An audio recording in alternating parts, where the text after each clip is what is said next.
Binomo Bomonango, unité à Roga, na Fali Poupa, ils ont un pays belé Afrique, Bakutana Rabana Balien, Bakutana Makambi belé, en dehors du Congo Brazzaville, en dehors du Congo RDC Kinshasa.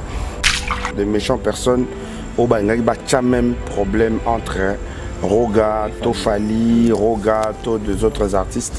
Ça n'a pas marché parce que Sarabatou, là où les gens sont réunis, c'est impossible de les diviser. C'est impossible. Les Atega, les lots pour le sentiment concert mon corps, et puis on va détruire tout ce qu'on a eu à construire ensemble. C'est impossible, c'est impossible. C'est top, toujours négocier ainsi de suite. Donc Bandeko, Bahana, Bahana producteur, Bahana sponsor, on va se prononcer.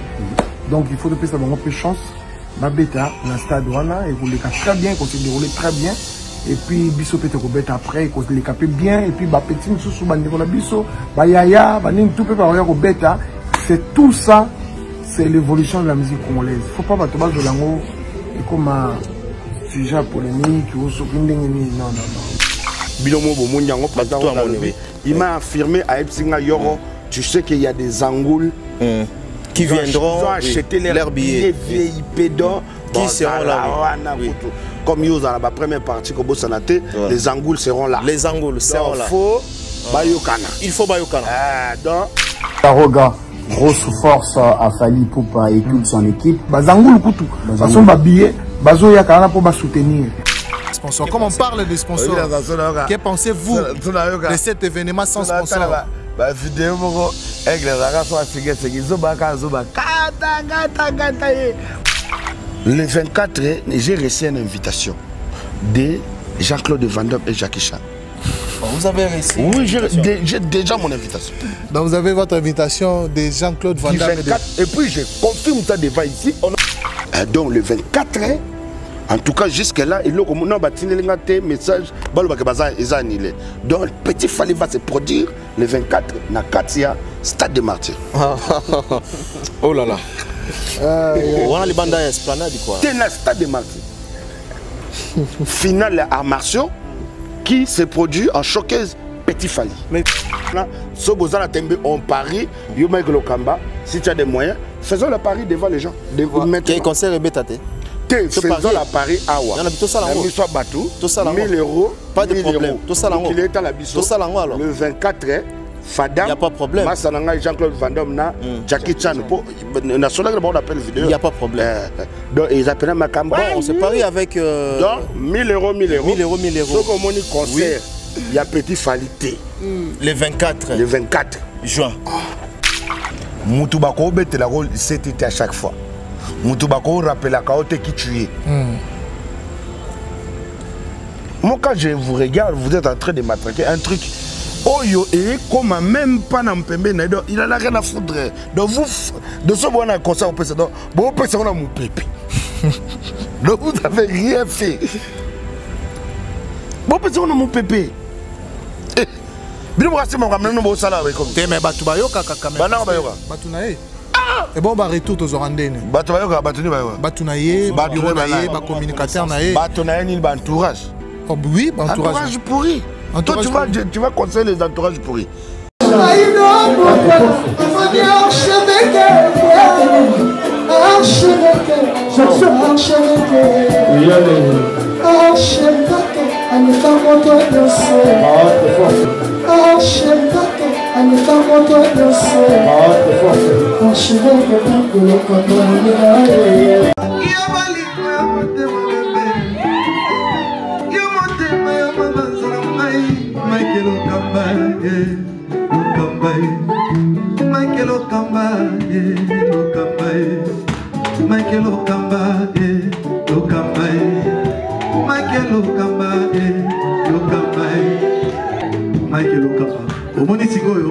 L'artiste, c'est l'improvisation.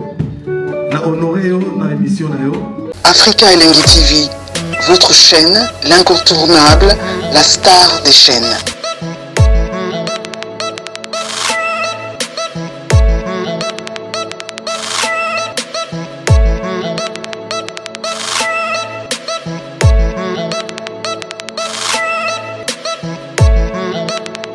Africa Elengi TV, la magie de l'info.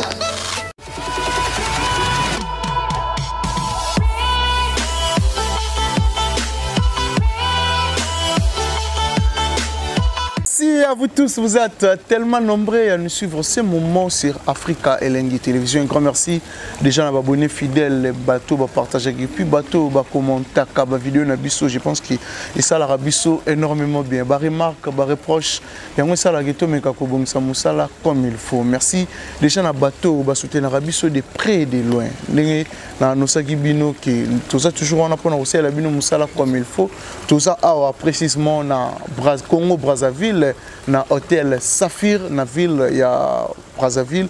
Merci déjà à Dada Olungo na Suisse pour la benga maman sociale. Merci aussi à mon ami Megra Mangwana les banquiers, sans oublier à Hervé Gogan Mboko Moulatisi à Bière Delix, Hervé Gogan Mboko Moninga et Gaël Ntingi Mobutu. Merci aussi à Kokolo Ma Lumière d'Allemagne. Merci na bateau tout Rolanda Bisso, bateau va partager et puis bateau va commenter kaba vidéo na Bisso, lelo tout ça l'analyse normal, sans parti pris, tout ça critique normal. Pour tenir Bisso rigueur, toujours on a pour encourager les artistes et les musiciens na Bisso, pour pouvoir aussi culture na Bisso et qu'elle est toujours liboso, sans parti pris na bandeli lisoso.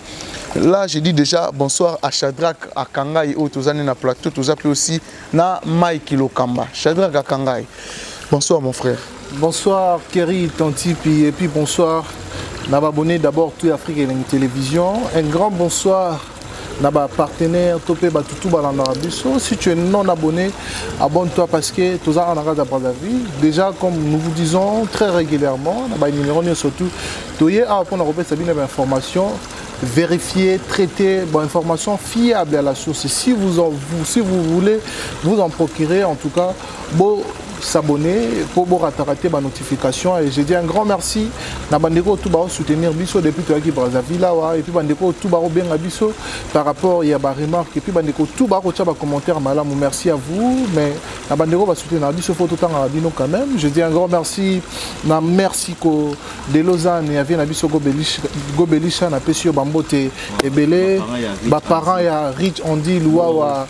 En tout cas, un enfant pas comme les autres. Un grand merci également à Marcelo, Jeep, Nord, il y a grand frère propre et à Shadrach Kakanga, les mignons de la presse. Pourquoi pas aussi dire bonjour à Danichon du Chinois congolais, encore et toujours très puissant. Loveline Koumam, Léa Motema, la Pesio Bambo Tébélé. Un grand merci également la maison clé de la victoire, il y a maman Nabiso Donna, Marceline Kabelo, ils ont na kata Kinshasa, maison Zebele na ville à Kinshasa, na Matonge Ezali, na Bibi Pla, ils ont na Matete na Somida, Ezali pe na Bandal na bloc, Ezali na marché central na galerie Economa, na ville du commerce local 16, et puis un grand merci à Boutuer qui vraiment fait très bien son travail, make-up à qualité, bandero tout bon na baza, so boniba makiebino bien, boluka merci à Boutuer. Merci Kerry. Voilà, merci à mon vieux Gingen Daluko qui parle en français. Merci aussi à Jason et Makassi la de Bundesa Rolanda Bisso. Je pense que Shadrach Akanga Yazaye Moroté, tout ça bon on a notre archevêque de la presse congolaise Mike Lokamba. Bonsoir Mike Lokamba. Bonsoir Kerit, bonsoir Shadrach Akanga. Bonsoir la diaspora au Bota la Bisso déjà. Oui. En ce moment, on a Keno, toujours la tête, donc du jour au jour, tout ça là-bas, toujours mon salaire, tu as qu'à pour Karamaboroté, raison pour laquelle à tout moment, ceux qui bossent les alliés, toujours les Kanabanda, toujours les Kanabaitando na bango, donc voilà, je suis vraiment très content. Il y a Kosa la sous plateau d'ensemble sur notre culture, où il m'a belé zoleka. Au niveau de la musique Nabiso, donc voilà, entre-temps on a profité à cette occasion. Oui. Je dis merci pour la première dame de Lausanne, la maman de Ritz Anzil. Wow. Un enfant pas comme les autres. Mon thème avec Gobelisha. Voilà, on va dans la carte suisse. Ah bon.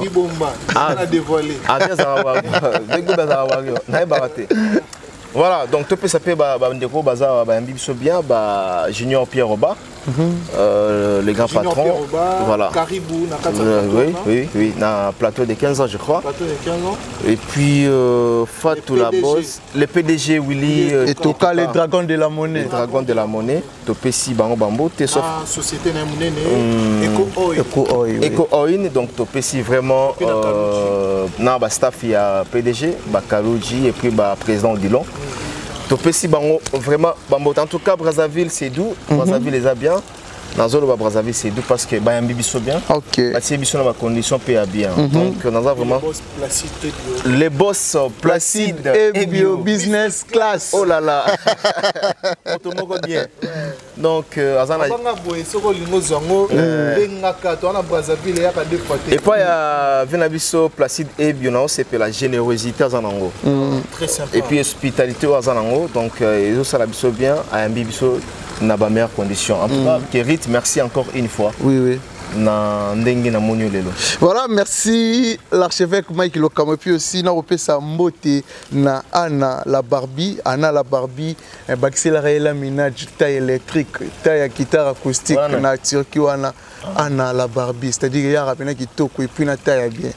Voilà, l'archevêque Mike Lokamba, je pense que tout cela, tout est à la culture na biso, tout est au monde bongo, Kofi Olomide, les quadras Kouramon, arrivé na Cindy Leker et puis aussi une équipe Mumbai quartier latin à quel wana comment bayambi Kofi Olomide na Zambie yo moni ngo. Non, on a moni haute personnalité à Zambie, d'abord dans la ville ya Lusaka. Oui. Moni Kofi Bamboka wana il est incontestable. Bamboka lora ba Zambie donc Kofi Olomide a salé belé na musique na biso. Moi je peux que les souhaiter bonne chance.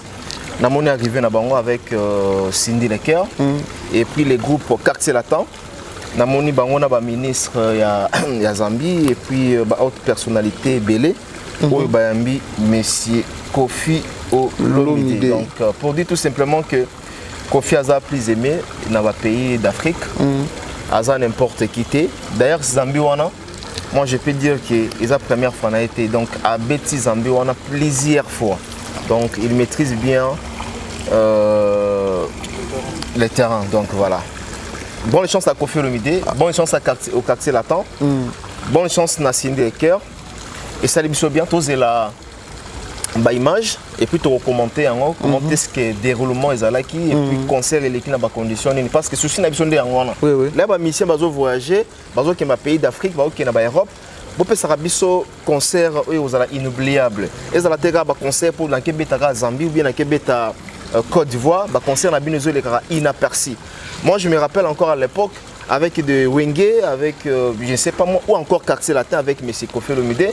Au moment à l'époque Kofi azobeta concert mais les autres ba CD na banda bien que le système ba CD za ressources mais tout tika na ba CD ba Kofi, il y a ba concert, il y a ba quartier latin, ba concert il y a Wenge. Au moment to za rappel na posa wana que les ba musiciens bazobeta ba na ba salle minene il faut ba concert na bango etika vraiment historique na matoi na biso et ça la bien avec Kofi Olomide déjà c'est bien bon ba beta concert il est très très bien. Ah bon voilà Shadara Kangai ba vinayo ba impression na yo ko baksanini na kei chaleureux do bayambi Kofi Olomide na quartier la puis aussi na Cindy Leker en direct ya Zambie. Voilà, Kerit Antipi déjà pour moi je dirais que Kofi Olomide pour lui un modèle c'est pas nouveau. Pourquoi? Parce que partout Kofi Olomide tout le monde a rendu Bayamaraï. Donc c'est-à-dire que comme il est une légende de la République démocratique du Congo, d'Afrique également et du monde, place union surtout Tchakama Kolonaï, ils en ont mis Poto, ils en Afrique, ils en ont ma province, même à l'enquête Congo Kinshasa, dans le Kendaka. Tout le monde a rendu Bayamaraï. Bakay est toujours perfect. Et pour moi, je dirais qu'ils ont le moins cicaté. Moi, je peux que lui dire bonne chance, place à Kéina à Zambie, précisément à Lusaka. Comment la Kofi Olomide, ministre, député, haute personnalité au Baro Yambaye, la Bamboka wana ils ont cicaté. Kofi Olomide, c'était une grande personnalité d'Afrique. Kofi Olomide, s'il faut citer parmi 50 personnalités d'Afrique les plus influents, il en fait partie. Je comprends, sauf autant que le président, au bas influent. Kofi Olomide a un succès même que le président africain. Kofi Olomide a un succès, tout a une influence dans le monde de le président. Mais sauf que bon, président par rapport à la hiérarchie, tout a personnalité, mais quand même Kofi Olomide tout a un l'événement élevé parce qu'il n'est pas moindre, parce qu'il n'est pas petit. Il est une légende, il est une icône, une fierté de tout un pays, de tout un continent et puis du monde. Moi je pense que Lelo Tobe Teleka Maboko, à l'âge de 67 ans ou 68 ans, il fait valablement la fierté de tout un continent, du monde. Moi je pense qu'il est le monde que tout tergiversé dans la place belé les maïki le kamba choloba to ba bete la rabiso ne ba concert mo boé et tika la na archive parce que Kofi Olomide ko yemba 100%. Je sais que c'est 100% parce que ce cas zongi na bilona kala tu seras toujours content, tu seras toujours satisfait. Mais et l'on a ba concert mo ya ba vite fait ne maïki le kamba lobi mais c'est à la mouki na ki betaraka mais sans tenir compte que aux okoti ça je peux pas image tout le monde a raté voilà. À côté si naé chicon naé. Au côté non chicon. Mais sur le il faut qu'on tape na banal. Et puis archive tika là. Voilà, lelo concert aujourd'hui faut le bango ba mission na biso ba problème ya banal. Da banal. Donc ba concert na bango ba comme on a critiqué. Voilà, ils ont ce point là. Très bien. Très bien. Alors balongo la moi négligence wana au artiste ba côté ici côté ya ba production amine au bazo kendo ko beta parce que lelo ba remonter la réseaux sociaux ali ba to ba kocha na réseaux sociaux ba to ba kocha parti mais sur les plans professionnels et moi je pense que côté Kofi Olomide c'est comme il est un artiste professionnel, il va faire de son mieux pour pouvoir satisfaire d'abord la presse qui nous parle, qui nous sommes et puis mélomane et puis tout de partout et puis mélomane tout la musique. Voilà, Shadrack non ngana tikalaka na yo parlons maintenant des Innocent Balumé. Jeune leader Molodoy. Je pense que tout la toute dernière sortie médiatique naé ba propos tenir Innocent na moni créer moi monsieur belé il y a des bateaux yo ba repé ça peut ba vie na bango bateau ba contredire ba dire ya Innocent koloka Innocent koloba ki ba kinois ba traiter comme étranger et puis kinois ta au l'accès bola molelo lobby a robot ça naé kaka attends que mon panti sango s'il faut ba ça quelque chose na o bande ko ba commenter na o bande ko ba pesi impression na bango. Il faut que ça quelque chose na oyo yebi en fait au Kolobanine par rapport à carrière ya Innocent les lots tia commis les lots oya zali en fait s'il faut quelque chose au Kolobanine. Kerry Tanti puis déjà moi j'ai toujours dit que au nom de la vérité je serai toujours là derrière. Oui. Innocent bi Mambalobi à cocité. Mambalobi à cocité tout le monde aura na ba émission belé na ba passage ya ba émission na bandeko mususu ba traitaka Innocent bi comme étranger, c'est pas comme Rwandais, comme parvenu moro boya na Congo, abimaka boye et tout ça là. Mais bisona bango pe bato batutaka wana to ebiye aza congolais à solo. Sauf que bandeko bakola ming na ba province, bazaka pe na tonalité puis façon na bango ya kolobela. Parce que bandeko batekela biso ba auto benga ba effet wana. Soto ki lingala na bango zanet lingala pena ya bato bandundu to comprendre que muto auti place moro boye. Mais lingala ya bato este ezalaka moi différent par rapport na bandeko bandundu na bandeko mbandaka na bandeko bakongo. Vous comprendre mais ya bato este bi marloko la tellement ba mesana trop dans Swahili et bi maka parfois le roi ba rwandais, parfois le roi ba burundais, parfois le roi ba tanzanien s'il faut le dire. Ya ngosko ba comment zo Innocent bi na moi pour ya nationalité mususu mais pour certifier mon artiste à l'Obaraki, c'est un Congolais d'origine, Congolais des pères et des mères. Oui. Nous avons vu comment sommer la papa na le pan Goma. Tu comprends? C'est vraiment un Congolais. Mais les bas blessent, Bipayoyo, artiste de tremplin qu'il est, artiste de la grandeur qu'il est, qu'on les canne TV, qu'on tenir, qu'on les canne conférence, qu'on tenir bah propos et un modèle où on a. Vous savez aujourd'hui notre pays, tous en a moi bah souffrance, tous en a moi bah qu'est-il bah côté moussous, bah lakin moi bah côté moussous. Par rapport surtout dans mambo et taliban nationalité, les lois bah d'une seule loi tiani. Loi tiani, loi oyo, les lois ezo soutenir bateau et bako kamamboka d'abord bateau bazo bakozala na tête ya mboka bateau baza la possibilité à repostuler donc c'est à dire que tu dois être congolais de père et de mère au moment où loi tiani bateau bako lukaba votango moi loi tiani bateau bako lukaba vandisango un artiste comme Innocent bi au soka lobby likambo comprendre quand Congo tene mutetali toute l'Afrique et puis le monde entier. Barota là au monde qui audiozolo bana bande kunayo qui babengaka yo congolais te babengaka yo étranger sous prétexte que était non il y a pas support à polémique aux dans le sens ce n'est pas une façon une bonne manière il y a communiquer dans la télévision et puis il y a les cas on a ba conférence de presse ou ba médias et belé les autres là haut sans pendant voilà pourquoi aujourd'hui ba tout monsieur na moni DJ Abdul permets-moi de citer son nom ouais l'équipe na TV a PCA 48 heures à retirer ba propos na parce que pour certains est dérangé bango bateau bazarapena ils ont subi c'est la fierté du Congo tant ils ont subi que na Biti Award en 2020 c'était pas pour les Rwandais c'était pas pour l'Ouganda c'était pas pour les Tanzanie c'était pour la République démocratique du Congo et c'est la fierté de notre pays ba langage modèle wana ko lekana na ba télévision ça ba langage on les autres tenga misolo artiste azo tergiverser artiste azo taper à côté moi je pense que n'a pas sortie médiatique, je sais que c'est un artiste intelligent, c'est un artiste sage aussi par rapport à la sortie médiatique, tout le monde a gagné le bas. À tous les mêmes la polémique, mais ils ont sont là. Mais le coup là hier moi quand Zaramaël a mis un peu qu'on recadre un peu, bah mon moussou pourquoi parce que comme maïe na mabé. Quand tu dis au galop, quand tu dis au galop, c'est dire que bah mon mozo le bas, mbang le roi mutakumba cheval, c'est pas bien.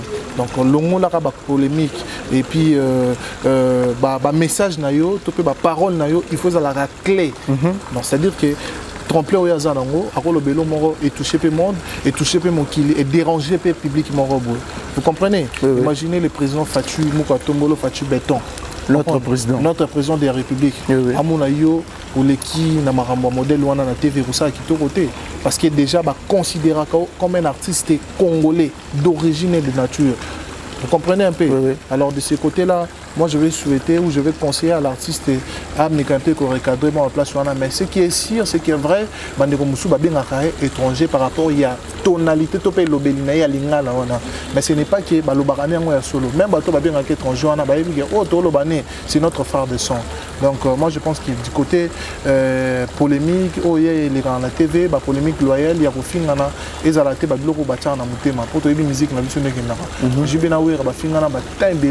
mais les lots c'est la famille, ça reste la famille. Donc c'est un peu ça. Voilà, merci à les boss JB Koumalouta, les vrais pétroliers de Dallas Arota, la Bisso Siko, Azala Kaka, JB Koumalouta.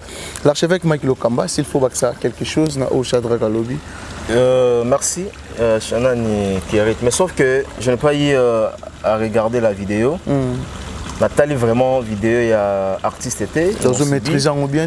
Oui, j'ai maîtrisé en haut vraiment pas bien, mais sauf que par rapport n'est-ce pas? Par rapport il y a vieux Placide, la PCA Mbote, Placide et Bio. On est bien journaliste, mais il y a une information de part et d'autre.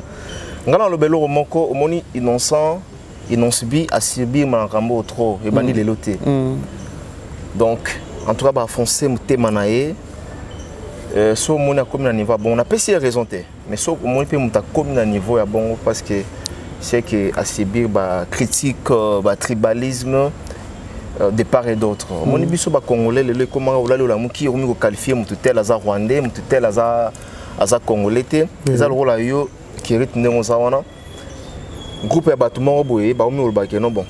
Le gars on a zara congolais et vous choqué ou soit soza congolais vous choqué et ça le rôle de on a biso inosibi à subir makambona na carrière nae là aux besoin congolais mais à ça la succès d'abord aux bana on a quatre Congo a aux hommes on a qui besoin de déstabiliser d'abord sur le plan carrière et artiste alors bah tu vas passer les mauvaises campagnes pour qu'il va déstabiliser l'artiste soit au monde pas comme le niveau bongo choc et qui est à coquiter donc voilà va le liberté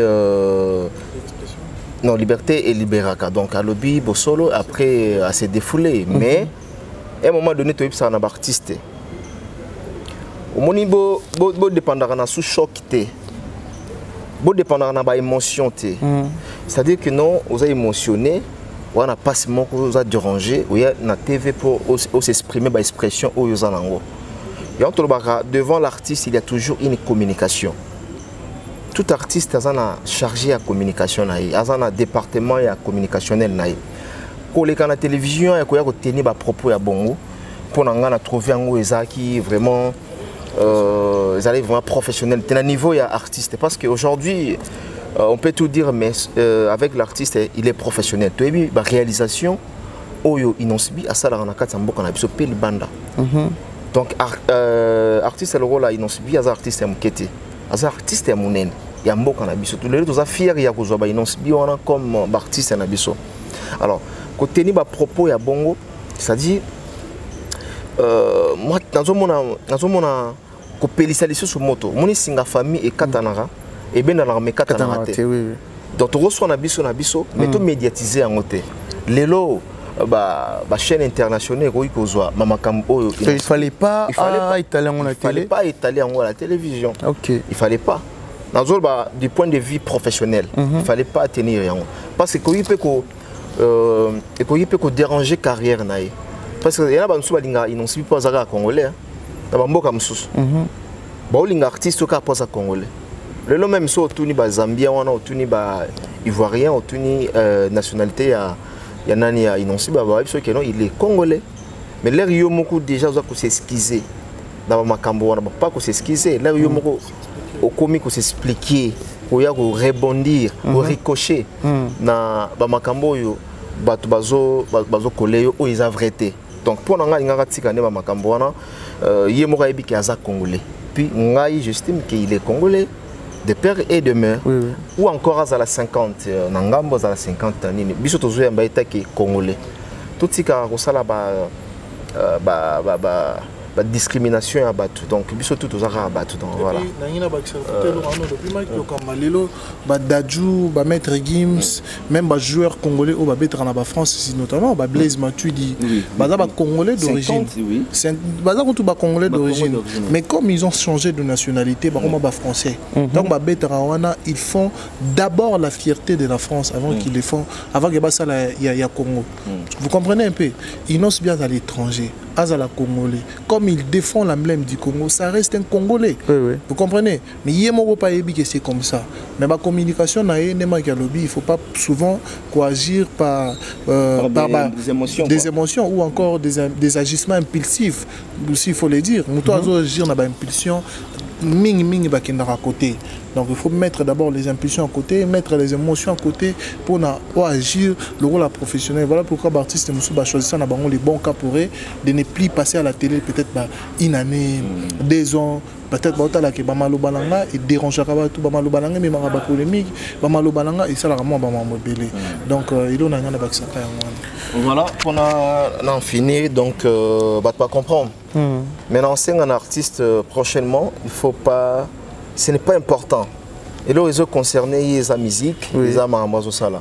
Je le vis aujourd'hui au bord d'un avion, à voyager, à Kisalamakam. C'est ça que nous voulons. Nous ne voulons pas venir à la télévision. Qu'on rebondir où ils prétendent qu'ils ont un côté. Donc il ne faut pas l'artiste à l'Europe parce que les médias internationaux, ils ont là, par-ci par-là, c'est créé un ndaku et bimaralibanda te. Soyez bosoto, il y a un ndaku et comme bimaralibanda en tout cas, et qu'on ça biso. Donc et puis na bandeko oyo.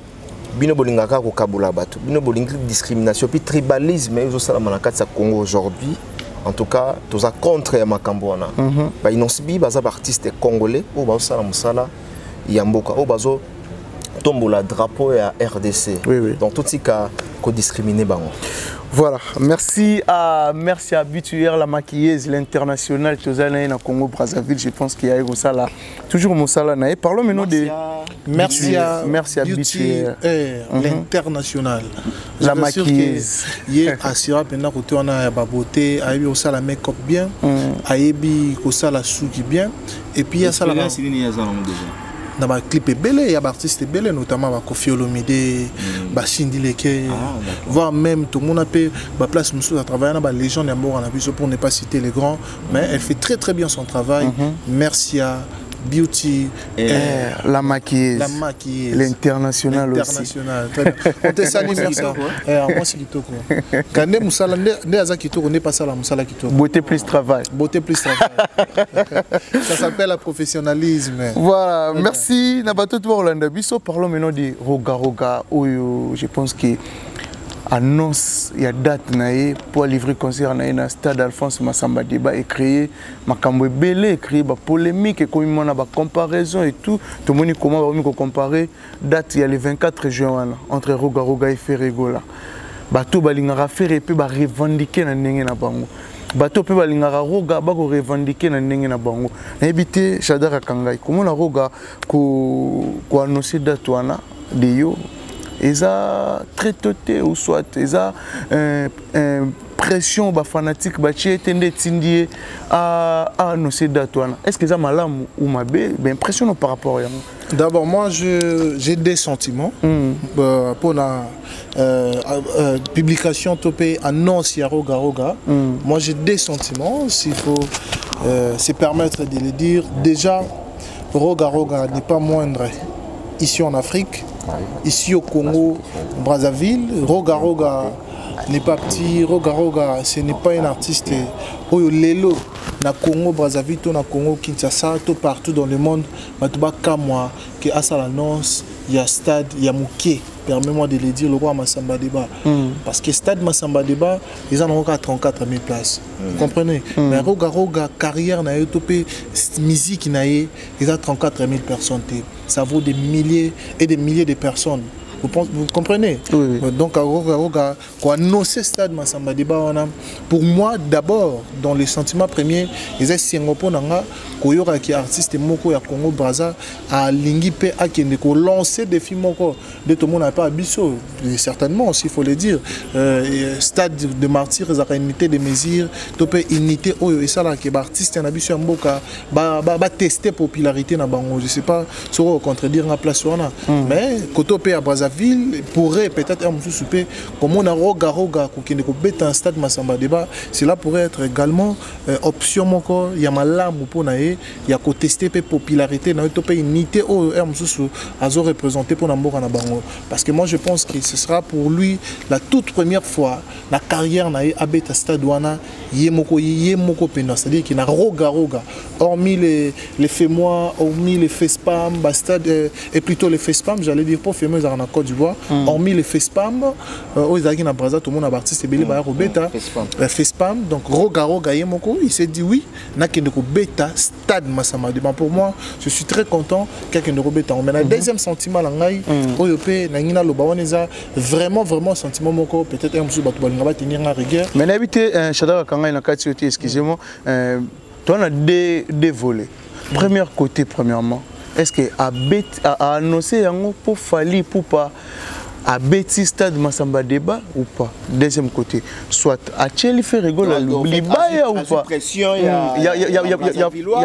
fanatique en fait Beta ya Fali Neroga Kokita qui Sony et puis à Tchalibaya j'étais en train de dire que j'ai des sentiments sentiments liboso na sepeli d'abord on a exprimé déjà batu balandenga mais côté sentiment oyo j'ai toujours dit dans Obandolo bango très régulièrement parce que batu mingi batretara batu faux parce que lobby vérité moi je vais rester toujours du bon côté de la vérité parce que vérité ça comme robo est positif au tout balingaka bien que ça choque bien que ça dérange mais alors mutoko le papier vérité hollandais l'information to côté ngama donc sope na tengami batu ba tenir en rigueur. Vous comprenez? Le côté ngama, tout le monde qui a une information vraie que les kanga, au benga to pour mon placement à déplacer, au benga to contacter et vous allez s'en mingi pour na to bongisa. Mais côté sentiment on a na rozana on peut na ba voler, to peut na ba point 1 sous 2 to 3. Je pense que son notunagi liboso côté la Ferrego la Libaya. Même date, le 24 juin. Malgré des pays différents. Voilà. Toroya pena malin mais place on peut passer notamment quelques minutes pour nous expliquer bien. Pas de problème. Ferrego là azobeta na Congo Kinshasa. Roga azobeta na Congo Brazzaville. Moi na côté nanga. Je sais que ne Ferrego là azobeta na Congo Kinshasa kuna. Il a des fans partout. Azana ba fan na Abidjan, azala ba fan na Congo Brazzaville, azala fan partout dans le monde au pays où mikili poto pour nous assister concert na il y a Stade des Martyrs. Roga c'est un Congolais mais de Congo Brazzaville. Côté peut-être un mususu moni ba fanatique a fait rigola Bazo Silika, Oteli fait rigola Libanga, Libaya et tout ça là machin. Côté on a on a anglais nini. Tout le monde a fallu pour pas bêta Stade des Martyrs mais promotion Salemati na Congo Brazzaville. Promotion et ma casse c'est Salemati na Congo Brazzaville pour preuve hélicoptère il me manque banderole ils ont la Pointe Noire. Donc c'est-à-dire que les warriors de Pointe Noire de Salaka nini promotion pour certains Gaulois ba monike ateli bango libaya na bapoana parce que lelo Congo Brazzaville bakoka ozoape soit 10 000 personnes ba na Stade des Martyrs ou peut-être na 10 000 wana parfois 5 000 to 6 000 baba fanatiques à roga o ba monike moyen to 4 ces ali sous-souté parce que rogazo sanini azo beta na kati ya nini ya Congo Brazzaville. Vous comprenez côté wana nde sali ke ba Gaulois ba silika côté wana sali ke ba Gaulois ba silika ba cause à peine raison ba lo ba ke roga teli biso libaya parce que nous parlons du Congo du Congo et nous avons qu'un seul Congo. Oh et kabola biso ni zalonga mama imo muke c'est vrai que ça fleuve. Vous comprenez mais moi imo ya muke ne mte kabola biso c'est-à-dire que ba Gaulois pona bango roga ateli bango penza libaya. Comprends? Moi je peux aussi confirmer pour les Gaulois roga ateli bango penza libaya. Libaya on a parce que batali pe que fali poupa asala ke promotion na Congo Brazzaville to mais fali pe tanga betera to mona c'est le pachara libaya na imka et tout et zarape contre campagne par rapport à concert c'est le wana ezaki théâtre c'est le banda rosala. Toko comparer te roga teli sel on peut balancer le te wana ezali théâtre comment yozo sala événement au réserver stadité au saler le roté sous pression ba golande ba bito ko soutenir pour le réserver sala émission à panza ça par là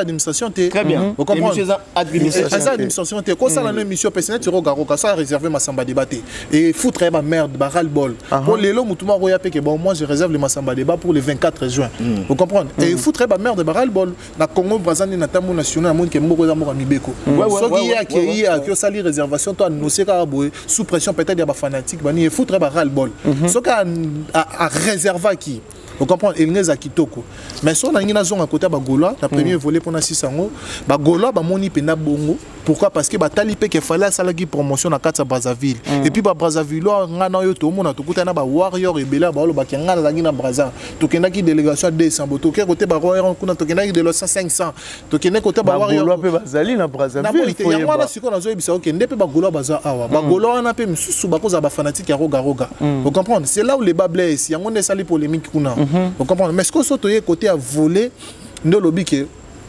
polémique et sali ne batu ba loba fali pour fali abeti on peut sous pression roga pas signer karabeta abeta ka avant fali pourquoi pas beta avant fali côté wana côté no lingana za la moi dans un moi mélancolisme na manoba nanga c'est-à-dire que moi ndambo ezala. Pourquoi? Parce que na olingate na tenga mana kende à côté. Lelo Fally Ipupa azali fierté Afrique. Fally Ipupa, il est d'abord la fierté du Congo. Quand je parle du Congo, je parle de la République du Congo et la République démocratique du Congo. Vous comprenez? Très bien. C'est d'abord la fierté du Congo. Moi, ça va pas me plaire ou ça va pas m'enchanter na que roga saleli Fally jalousie pour Fally à Beti Stade Massamba débat. Moi, je pense que c'est faux. Parce que Fally na frère né roga bah un bon terme mais baso laka. Tu comprends? Mais il faut y ébaper le moko. Omoni mutu a profitera na sima mutu. Vous comprenez? Peut-être roga de son coin, de son côté, un Moussou Zazaki qui a projet Robert Stade Massamba débat en 2024. Vous comprenez? Un Moussou Zazaki a projet Robert Stade Massamba débat en 2024. Ba Congolais à Brazza, ba fanatique na ya Brazza, ba monique Fally ayo osala nini, ayo obeta. Mais biso peut on a pour ça yo pesa biso bilingi wana en live. Vous comprenez? Toyo kabo koko, toyo kabandima kitoko instant musique beta. Vous comprenez? Il y a un coquité sous pression. Il y a des fanatiques naïe. Ce que tu as na maluba naïe, tu as l'ingate bas au stade où on a bâtiment na poche pas déplacé.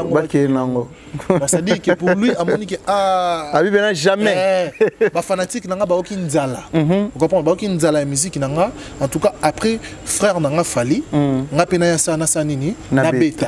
Vous comprenez? Il fallait motiver tout le bas.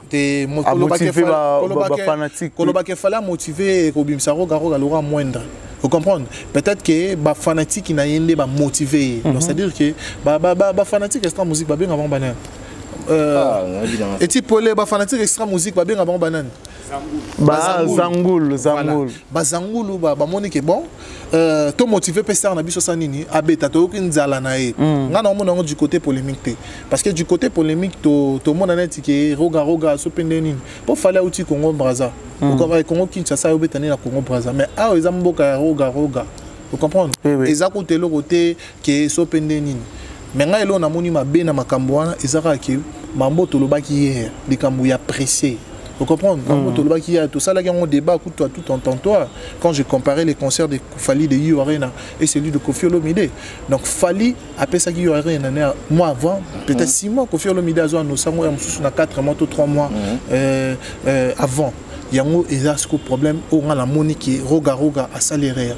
Pour moi, à Kokako Tchangwata en septembre, à Kokako Tchangwata en octobre. Attends, préparons bien en fait. Voilà, erreur et où tu as pu. La précipitation. La précipitation. Le 24, on a annoncé concert. Le 24, il y a un mois. Mon cher frère. Il y a préparation. Mon cher frère. Peut-être si on a succès au dimanche pour l'instant, on a niveau d'aller lilo. Mais il faut y appeler mon corps.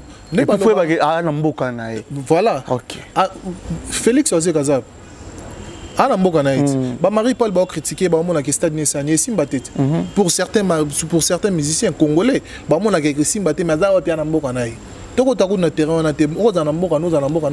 D'abord, il faut ça kitoko et puis il faut payer ça kitoko il le non.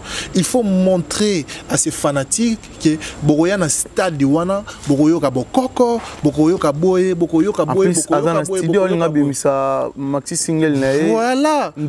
voilà. Ce qui est zuine de ça bien accompagné les sous. Est-ce que yozo tcha supposition ce qui est zui et bon ce qui est zuité. Il y a un des problèmes. Il y a un peu on a préféré qui un moussou peut-être un moussou après 2 mois, après 3 mois, après 4 mois. Il y a un monde sur le bisabatu qui Alandi Fally, Acheli Fally Baya, on comprend Azur pression fanatique et tout ça. Un moussou peut être un projet depuis l'année passée. Vous comprenez? Mais comme il n'avait pas annoncé cela, vous comprenez? Et ça dit que après juste après concert à Fally, pour après concert à Fally, un mois je dirais Zali 28 jours. 28 jours après le concert à Fally. Pour moi, c'est à la hâte. Tu comprends, c'est venu à la hâte. Mais comme c'est son pays, il maîtrise bien son pays. Il maîtrise les 4 coins du Congo-Brazzaville. Il sait que facilement, je peux aller à Oyo. Je vais rassembler au moins 10 000 personnes. Je peux aller à Brazzaville. Je peux rester à Brazzaville. Tout comme dans Pointe-Noire, tout comme dans Ngabé, tout comme dans Kintélé. Vous comprenez? Le quoi, ils ont la facilité en maîtrisant. Ah, quand tu confies l'omidé, n'est-ce pas, ça 2 mois ou 3 mois, elle a préparé Yo Arena, Koutumbo Kanete. En Afrique. Pour moi, je pense que ça peut passer, mais quand même, si c'est sur le plan professionnel et puis organisationnel, moi je pense qu'il fallait quand même avoir un temps. Il fallait un temps, mais progressivement, ça va promotionner Kitoko et puis ça allait passer. Donc, voilà. Merci beaucoup, Chadara Kangai. Je pense que c'est un archevêque de la presse congolaise. S'il faut au Baksa quelque chose, na Oyo Chadra Kalobi, au Baksanini, na Batutua Hotel Abisso Siko. Merci déjà à Megra Mangwana, les banquiers, mon ami l'international à Kenda. S'il faut Baksa quelque chose, m'impressionnant aussi. Tout la question impressionnante, il y a le bébé. Oui. Mais impressionnant par rapport, il y a date, il y a Roga, le 24 juin, où il créé la polémique, il y a au Saranate. Il y a des gens qui ont fait rigoler Libaya. Il y a des gens qui non, à Betty stade pour Fally pour pas à Betty. Ok, ça va. Moi je dirais oui, à Betty stade pour Fally. Pour Fally à Betty? Oui. Ah bon?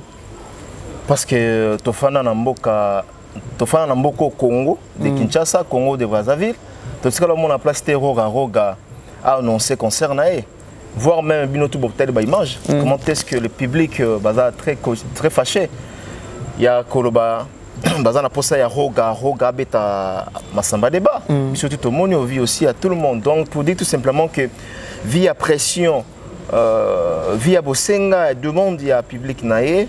Donc atali pe que azana choité yango wana atie. Donc moi je dirais tout simplement que si Roga Roga va réussir à réaliser son concert, c'est parce qu'il fallait pour pas aller qui na trace wana. Je pense pas que ce qu'il fallait abeta masamba débattre ba makele tout ingezala na katsa Brazzaville. Na bisa ibino tantôt l'autre fois que non.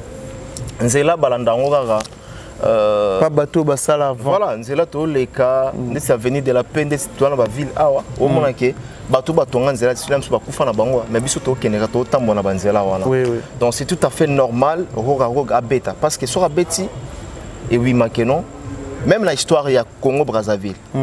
C'est tout à fait normal. Et Robima, Roga abeta concert il y a Massamba débat. Après Fali, il peut pas dire cap la merveille. Très bien. Donc, l'histoire va changer. L'histoire va changer en côté. Oui, oui. L'histoire va changer en côté. Donc c'est toujours comme ça. Batambola nanzela oyo mutasali yango. Ponanga Roga il a subi des pressions. Natala ba télévision, natala ba vidéo, comment est-ce que ba maman ba sengi Roga artiste na bango balingara mi na katsa Brazzaville abeta na Massamba débat. Donc le moment est voulu.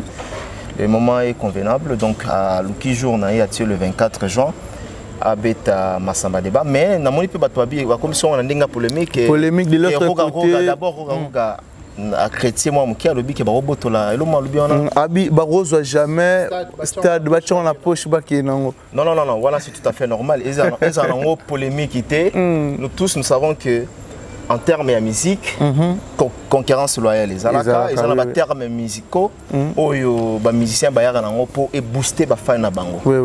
Et capter quand même les fans na bango. Donc rien à voir avec les deux frères, Fali et Roga. Moi j'aime la côté convivialité de Roga. Parce que l'autre fois, on a commenté ce qui a souhaité qui bonne chance na Fali pour un concert. Et puis, il y a peut-être à Rouya pour visiter frère na Fali na stade. Voilà, et c'est pour que Azala na concert wana. Alors, on a un mot très important. On a une photo tika na ba esprit wana, il y a ba musicien, il faut pas comme na ba esprit moko na base na ba rancunité. Ça dit tout bunda na misala, tout bunda na ba réalisation. Tout ce qui na esprit moko il y a diversité, mais tout ça la musique moko ko finga nezate, yo sali boinga na sali concurrence morale loyale. C'est ça. On zomona émergence même na ba nigérien au monde bango que non ba solo na bango te mais ba na esprit moko ya cas divers bazana esprit moko te que net monde na musique na biso tambola comme ya mutema et comme ya solo non pour empêcher batou voire même que mutamatisi ba banderole au monde musicien moko rotinda bakata na ye ba no kata ba banderole ceci c'est là en tout cas esprit wana tozana posa na ngote nga côté ya Roga na sepela na esprit azanango. Et les lois concernent le 24 juin, Nakati Alphonse Massamba débat. Donc c'est vraiment quelqu'un à féliciter. Et puis Roga retenez que Arsala paix Arsala récite mort bien parce que Nakati à Brazzaville na mission na bango Roga a vraiment plus aimé.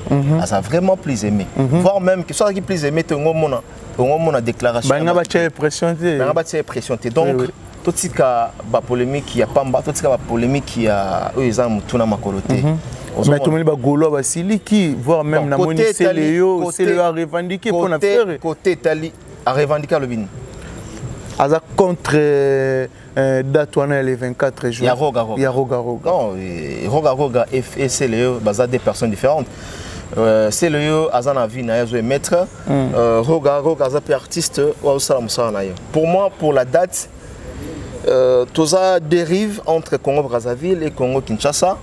Roga a poni date le 24 juin et tombé même date avec Ferregola. Donc je pense que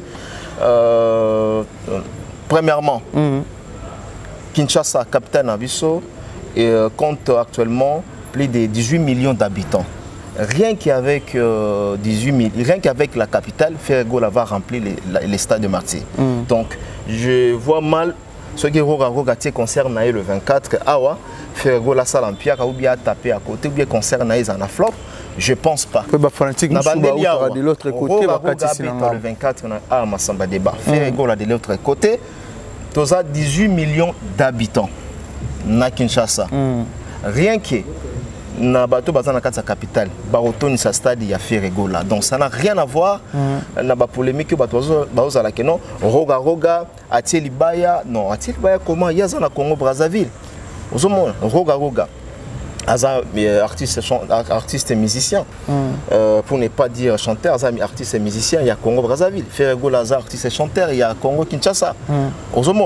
Donc, pour le public, de mon côté, d'abord on a 18 millions d'habitants. On a habité ceux qui nombre d'habitants à combien?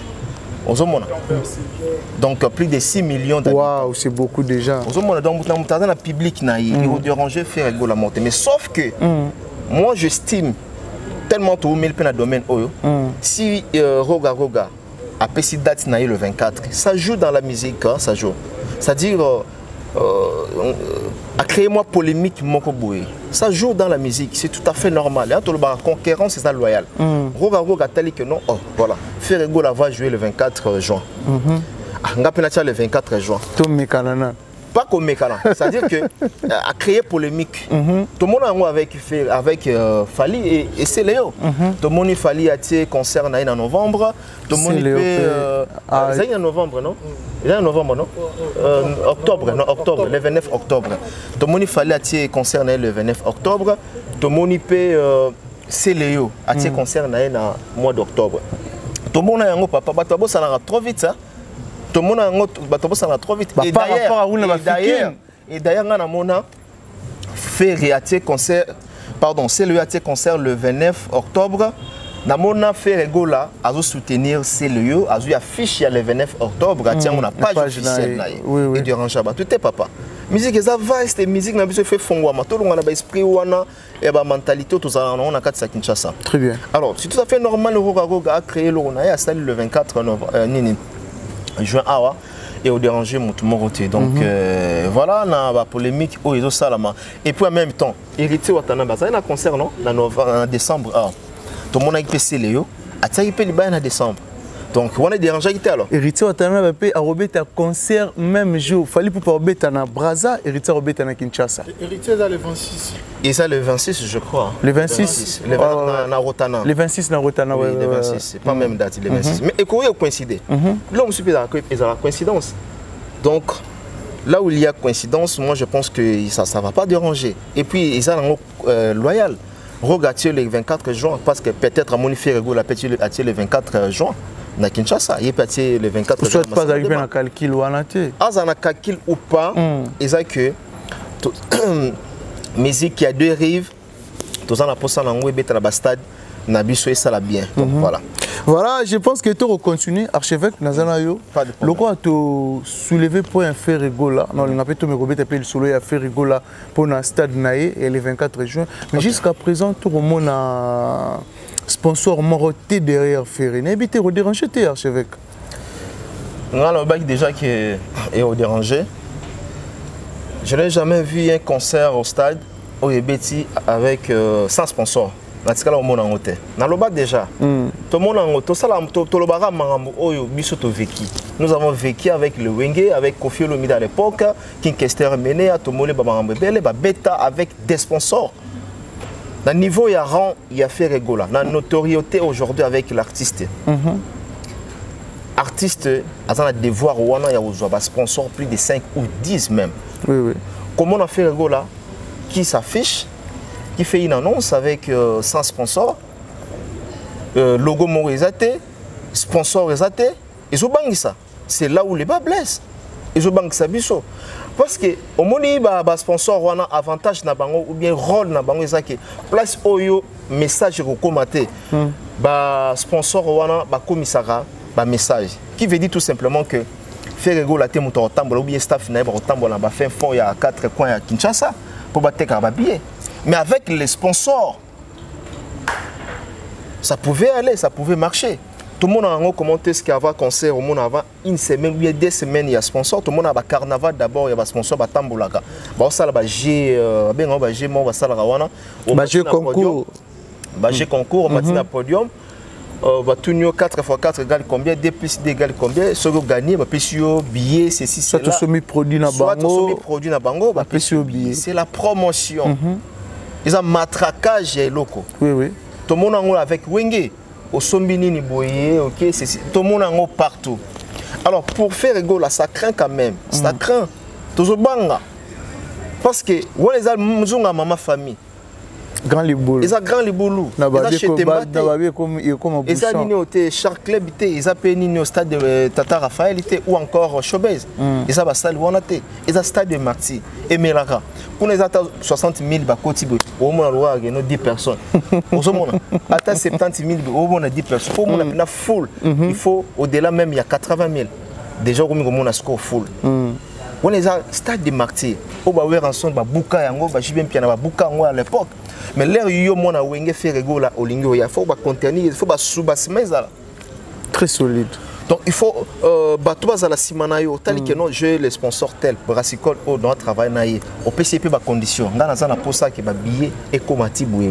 Est-ce que il y a la dernière ngonga, ils en a battu sous dans la fin fond pour battre un micro et ils en direct, ils ont battu un téléphone ouvert.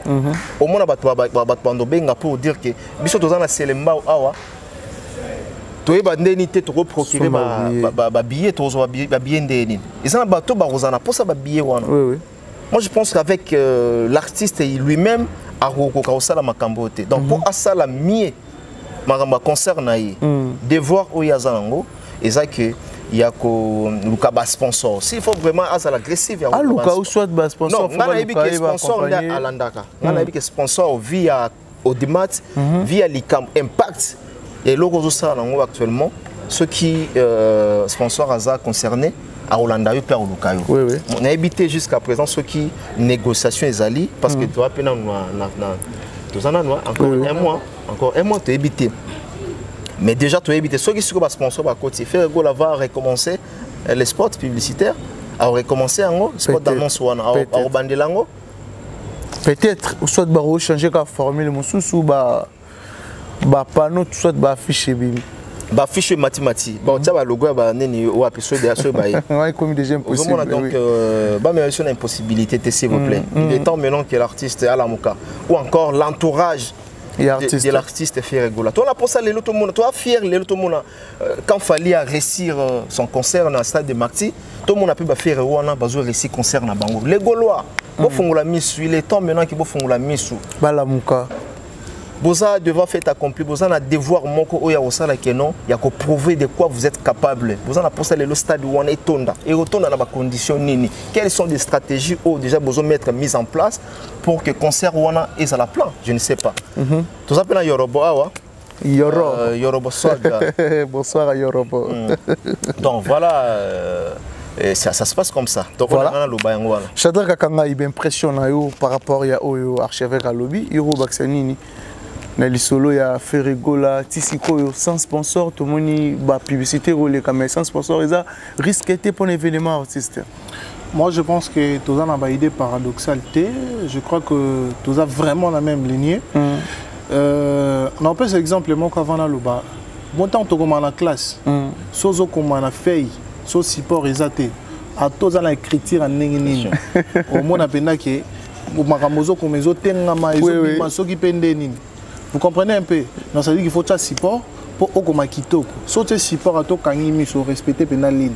Il y a un docteur qui est donc il est à l'aise. Vous comprenez un peu? Des gens qui ont et là, surtout neti ba concert to pe ba événement ya monene bongo et c'est un sponsor ils ont accompagné un événement mon frère par exemple fallait ici même voilà. Tout le monde a accompagné un sponsor Cristal tout le monde comment ba tchena ba mai bien sûr que oui ba tchena ba mai wana nyo surtout c'est une façon où manière si je me trompe pas bien traquer publicité et puis il y a pas que chaque sponsor a bénéficié de l'image de marque qui a fallu pour pas et aujourd'hui faire rigoler c'est une image mon frère. C'est une image de la République démocratique du Congo. Peut-être qu'on se souvient de Bangote, mais il faut rappeler que c'est une image de la République. C'est un artiste qui a vendu la République démocratique du Congo. Aujourd'hui, il ne fait pas se faire moindre, mon cher frère. Le stade des martyrs est un événement oyo. Non seulement Gaulois, Zela, vous comprenez, Mokili Mobimane Zelango, qui fait rigoler, qu'est-ce que tu vas nous donner? Oloba qui a stade des martyrs. Oloba qui a apporté les bis, oui. Fallait dire qu'il parle colo. Voilà. Héritier a bondi, bon de mon père. Permets-moi de le dire. Peut-être à bondi n'a n'engagé. Mais faire rigolo à temps yozoya. Il peut faut bar l'icolo. Quand tu as déjà bar l'icolo et si on a fait un soubassement, support. On est mal qui le exemple là. Déjà sponsor Vous comprenez? À cause de la facilité, il y a côté qui là yo au-delà il y a 40 000 billets, 50 000 billets. Ngana Mike le Kamala ba ne musu tozala to mona lo lenge kan na conférence de presse compagnie o ya Moto TVS et sont 20 000 billets. Vous comprenez? Au-delà il y a makamla bango close na bango bazwa ki jour en attendant ya monike makamo nezo kendele il faut to somba 20 000 billets. Tant ba sombi 20 000 billets on a ba ki na compagnie na bango. Oyo sombi moto, so sombi nini, so sombi pièce ba pesi yo billet moko. Vous comprenez? Bango bazota ba pourcentage il collé à na bango pour ça nini. Ba récupérer mon na bango ba dépenser qui. Mon sponsor ezarana musa na ngozo salelo music class. Na baba on yo sauter comme qui so sombi 2000 zing ba pesi yo billet. 1000 zing on a battu en 1500. So bango battu en 2000 francs. Donc ça dit que M sur ba 500 na likolo ne ba récupérer ba billet na bango. Faire rigolo n'est pas moindre. So ka zone négliger ba sponsor wana to ba que M sur concert wana ezotengama déjà quant à moi parce que critique aux autres comme on sans support aux autres tengama. Très bien. Qu'est-ce qu'ils pensent de ces concerts? Les lopes sponsors ni na roya aya a sponsoriser événement munene wana na lignée o ezaleli ba afficher était na ba panneau publicitaire azate. Vous comprenez? Batu bako ya ko accompagner événement na ba société ba sponsor auto benga ba sponsor ba ya accompagner événement mais ba sponsoriser événement té pour sponsor ni surtout au linga dans tête d'affiche. Vous comprenez? Sponsor ni surtout au azali kolo au linga dans tête d'affiche. Est-ce qu'ils ont pensé à ce que avant tout ça la spot publicitaire au ezali bongo ba benga ngoni spot publicitaire spot d'annonce spot d'annonce il y a événement qui bat sponsor té balobelelo côté sponsor nini o akolinga aya a sponsoriser événement mon bongo batanga été ata yo kerit no vandi wana donc qui soko lingo sponsoriser événement faire rigola ata yo roboswag ndaza artiste bo linga te ka ça l'événement na ata na Brazzaville ata na Tol Safira sponsor azalate à mon an qu'il tape à côté. Vous comprenez un peu? Faire rigola il faut qu'il raisonner na ba point wana et puis ba sponsor bayara na mamo eza sérieux. Maman oui, je te dis la vérité. Alors là, c'est vrai. Maman est sérieux. Maman est sérieux. Maman est sponsor à mise à la place, c'est là où il y a du sérieux. Oui. Et puis, il y a des aventures, sponsor en misette. Manque à sponsor, il manque à communiquer. Faut qu'il y ait un communicateur à faire rigoler. Faut qu'il y ait une organisation événement. Parce que les Zali, les imaginez sponsor à 200 000 $. Plusieurs reprises dans le stade de Martinique. Oui. Les autres sponsors à 200 000 $, je vais être les sponsors officiels de cet événement. Yebisanga. Azomona lelo ezaboye lobby ezate. Azobanga lelo kuna fadam lobby kuna fait rigola. Lobby kuna fadam lobby kuna fait rigola. Je t'assure même jusqu'aujourd'hui malgré l'annonce publicitaire batumsu bana incertitude de concert wana. Est-ce qu'il y a un bête à solo? Vous comprenez pas qui est ce sponsor-là qui va venir miser son argent pour aller au moins incertitude? Bango tout bas ça la tête qui va soutenir yo. Toi as fan na yo. Sponsor da fan na mututa. Sponsor ya ko ça la donna. Soit sponsorisé, il faut donc c'est les retours. Vous comprenez? Muto azo sponsorisé yo. Ayebi ke na tielo ko nga boy soit a pesi nga retour, soit ça pesi nga image moko boy. Vous comprenez? Les hôtels Saphir. Les hôtels Saphir. Les hôtels à Munene. Vous comprenez? Vous voyez que ata yorobonne azavanda az artiste mission Congo. Oui. Alors même la banque combien de clients? Vous comprenez? Mais bango tant ba hôtel yorobonne place to foutre sous 50 000. Té photo tela ta 10 000. Parce que ba bi image na ye msuzo tungapé ezo TKP hôtel autrement. Vous comprenez? Ne peut to vendre to ganga. Ba moyen ba foot sabiso zate peut-être msuzo avantage ba pe sabiso bango ba éviter. Parce que tous les la bango, tous les capés mangent à place au Tozali. Vous comprenez? Qui est ce sponsor qui va vouloir miser son argent, qui va vouloir miser son entreprise? Parce que le sponsor il faut y aller. Sponsor pas à jouer à capé na image na ye.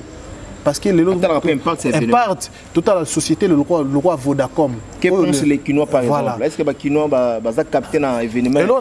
C'est très important. Les société le roi Vodacom. Ils ont une notoriété makasi non seulement dans le Congo, dans le monde entier. RTL. Ils ont une notoriété makasi non seulement dans le Congo, dans le monde entier, mais presque partout. RTL, Orange. Vous comprenez? Bango pe bazo battre la image de mort na bango. Bako yate bakota na eloko o ezana na kotengama tout comme ko éternel pe image de mort na. Le mot pe événement faire assurance ezate. Bozo ke na événement wana ezakut na assurance ezana certitude. Lelo ya musu fali poupa. Totala émission moko batuba permettre ngana rappeler émission moko fallait aboyaka ko lobila mambo ya ko fiolo mide tant batuna kai mamba prison dans la mission Franck Stemai que mambo ya ba viol banine tu sais pourquoi fallait aboyango pour moi on les analyses nga aboya lobila ngote pour aboya on parlait de viol que les vieux a violé les vieux a fait ceci cela apport nion surtout ya fali en tant qu'artiste ceux qui les loya côté là qui Kofi qui va condamner Kofi pourquoi Didi Stone, son fils, sa fille, excusez-moi, a lobé la montée? Parce que Didi Stone aussi avait protégé son image. On comprend. Les lobés sponsors à la image Nabango sur les cas de faire rigolo. Moi je pense que du côté organisationnel, ceux qui baso zoba sponsor té ils ont faute Nabango. Il y a beaucoup de fautes que les sponsors baïté parce que faire rigolo la sponsor à Koya. Mais même quand il permet-moi de citer ta combo compagnie qui est na carnaval, na conférence, oui. Mais na moni bango pété. Oui. Pourquoi? Même la concert, il y a même la concert. Il faut bailler baquer. Stade des Martyrs à carnaval T. Stade des Martyrs à Esplanade à Palais du Peuple T. Stade des Martyrs, ils allaient 80 000 places plus pelouse 120 000. Ceux qui débordement, ils allaient 140 000. Bah la télé, Mike le Kambalobi, ils ont entamé dans 18 millions. 18 millions on nombre à bateau Bazali, Koko Manakata dans 4 villes à Kinshasa. Mais quand 18 millions là. Peut faire mieux. Mais dans 4 à 18 millions, on a pour réunir 140 000, 100 000 personnes à Stade des Martyrs, papa. On a penda, so tongo libienté, diarrhée au collègue. Ah bon. Voilà, je pense que il y a Roussoleza tellement belé, Mike Lokamba, l'archevêque. Ok, voilà. Et c'est un solo là, c'est un roloba, c'est un partager un bon moment avec les diasporas. Au Balinga Bisso, donc Londres, France, Suisse. Bande konanga na Créteil wana na France. Petit nanga na Créteil na Pisembote, les grands réalisateurs voilà. Balinga Ndeboy, Balinga Boy. Pour sa réflexion musique en fait. Réflexion musique. Naïbi que le novembre pardon, le 25 novembre.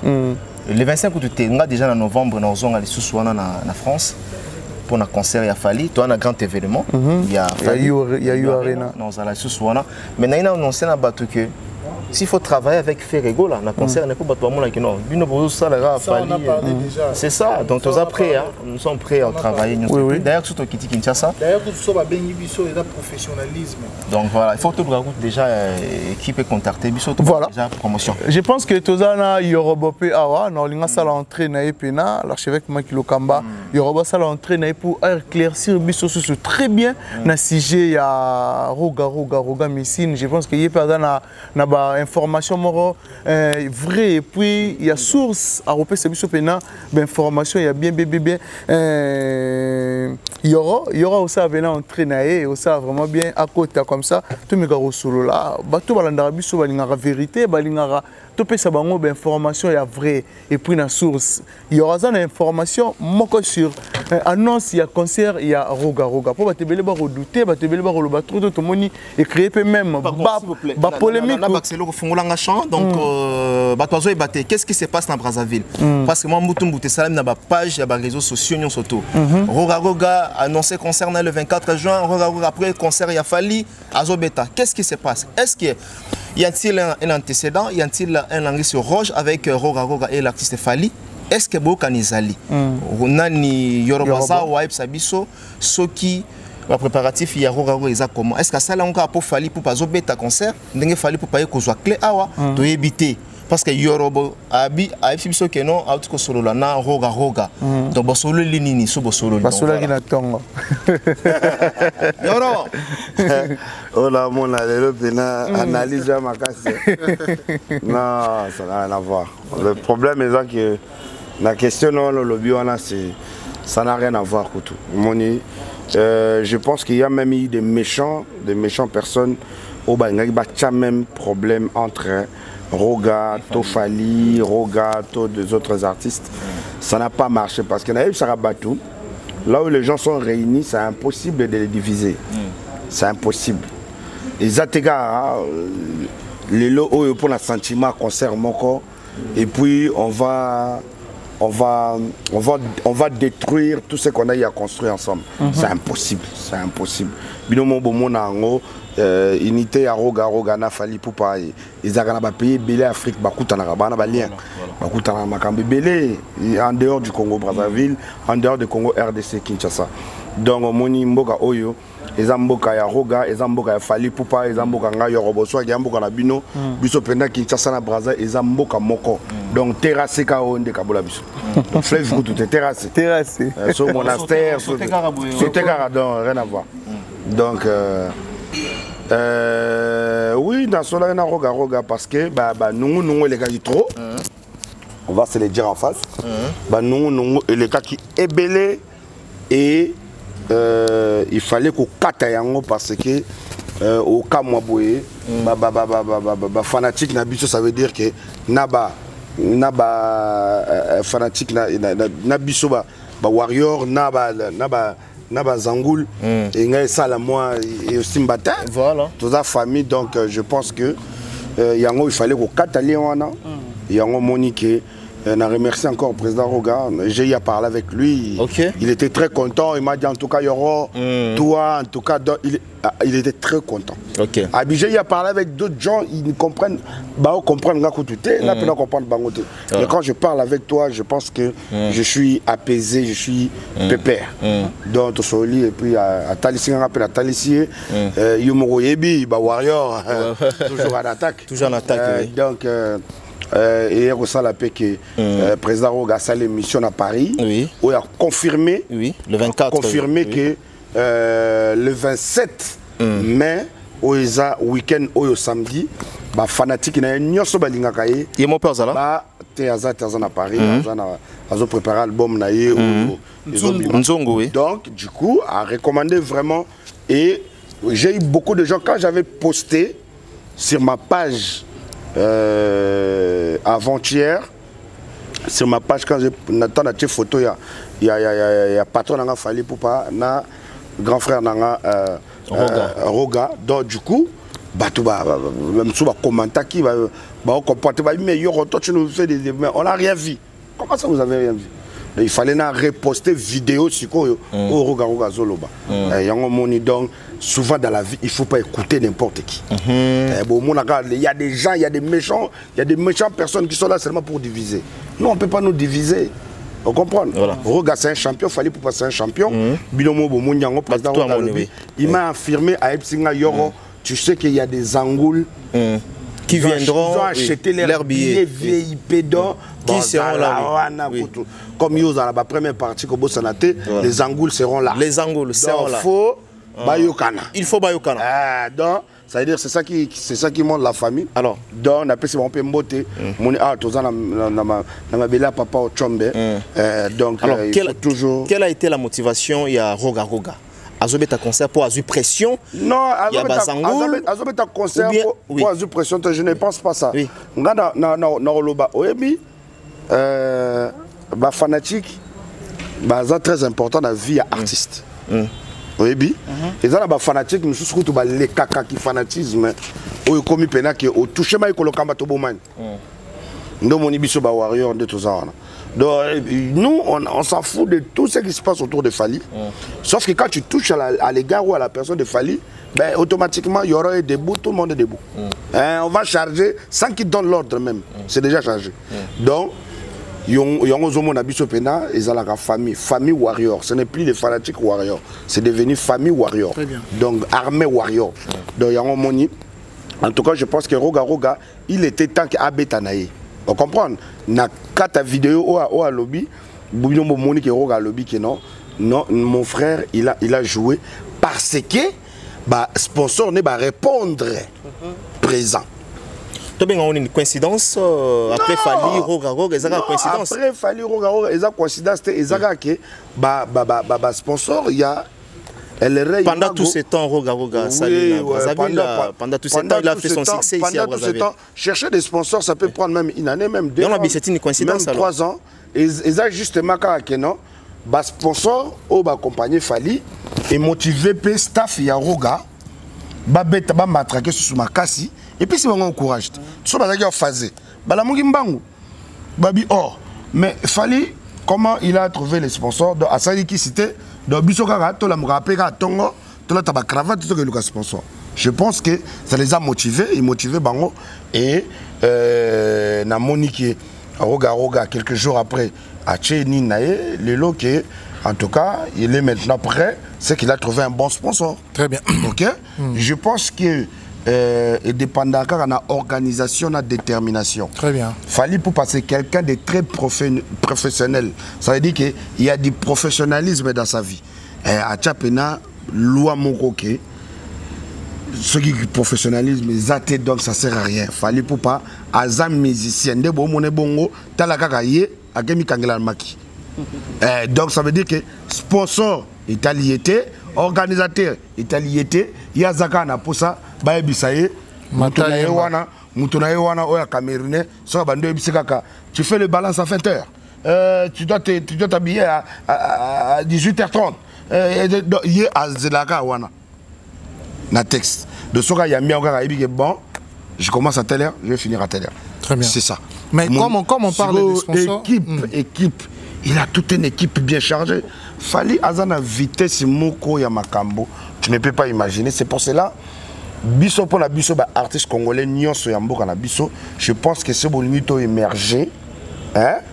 Tout ce qui na Braza Babengango Matalana. Tout ce qui a le fond des Angatina. Ce qui a des trucs à copier chez Fally, on doit copier Ndeti Makambabong. Très bien. Vous comprenez? Fally pour pas Akobeta.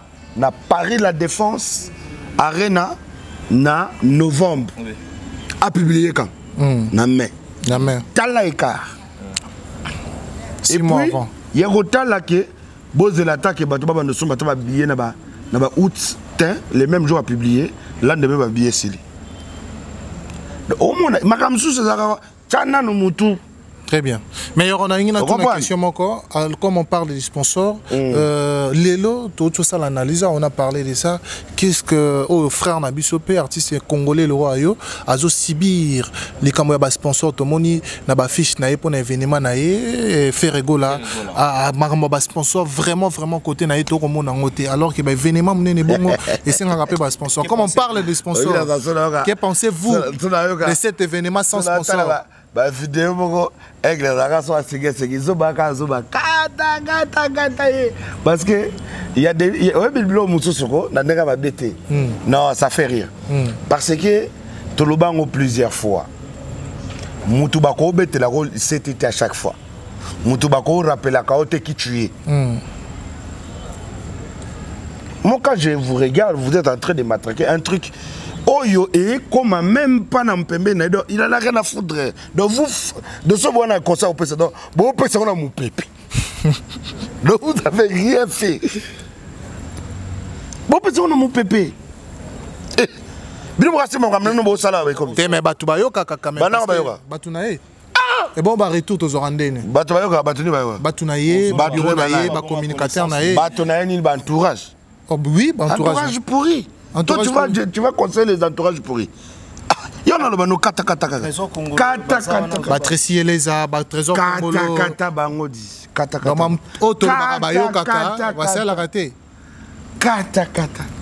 Bah ça d'abord et comme raté. Dans le lobby kaboy. Au moins quand même popo il est bosigo. Et le gars bon artiste et moi dans les réseaux sociaux ta mon papa. Ba lobby mutokola le commandant Zana a repris un conseil, le lobby, c'est comme ça comme il parle. Ok. À un moment donné, vous vendez le solo de Bobé Tangon. Ah! Papa, bêta biloko izana à présent, na futur déterminé. Où est qui?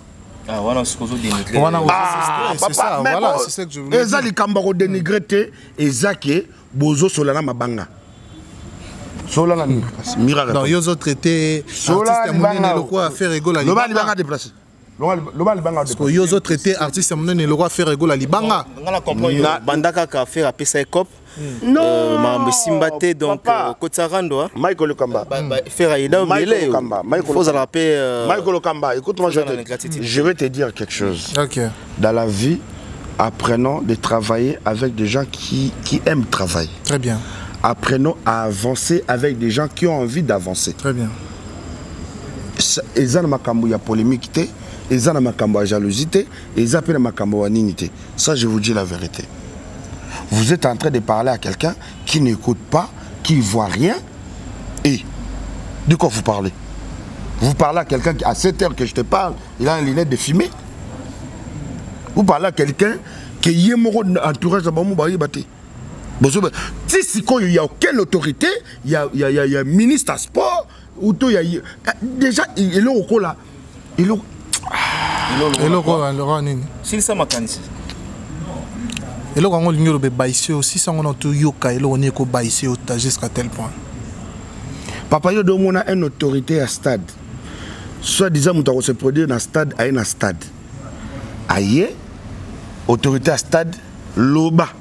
Autorité à stade, on a séparé qu'à bâtiment, on a la biso. A confirmé la date, oui. Mais est-ce que. Papa, en fait, Ils sont professionnels.